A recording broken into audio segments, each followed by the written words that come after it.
President Otis, Vice President Keegan-Ayer, Council members, I'm here in continuing opposition to amended Bill 17-21. I think you made several good improvements to the original bill, and I want to recognize these. The DRRA language in the original bill was one of my principal concerns, and you've now deleted that language. All by itself, that's a major improvement in my eyes. At least now this bill doesn't violate state law.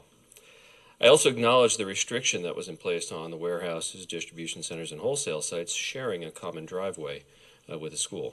Early on, I identified this concern that such new permitted uses could be applied for in the Urbana Northern MXD right alongside Sugarloaf Elementary School. I appreciate that you recognize this issue and imposed this restriction. However, you didn't go nearly far enough.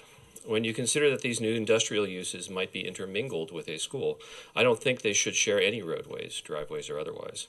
These mixed-use developments were all billed as walkable communities. In Urbana, it includes a new elementary school. There shouldn't be any of the expected increase in truck traffic sharing any roadway where those children may be walking to and from school in their walkable community.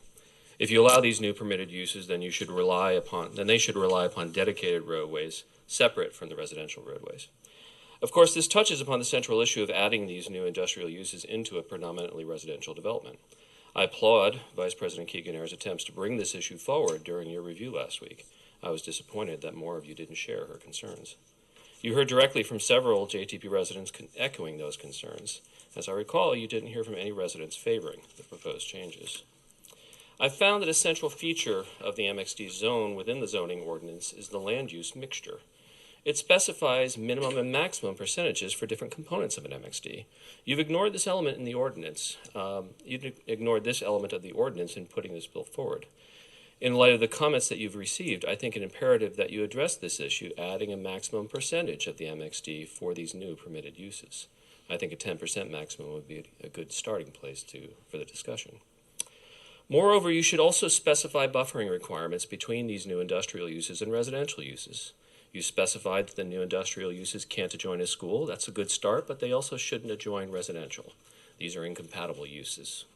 The MXD includes commercial and other employment-related areas, so a combination of green space and these other elements should be used as a buffer between the residential areas and these new industrial uses.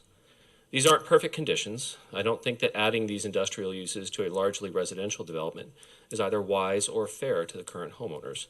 However, you seem determined to make this happen. In that light, I urge you to add the restrictions that I've mentioned into the bill language. Thank you. Thank you.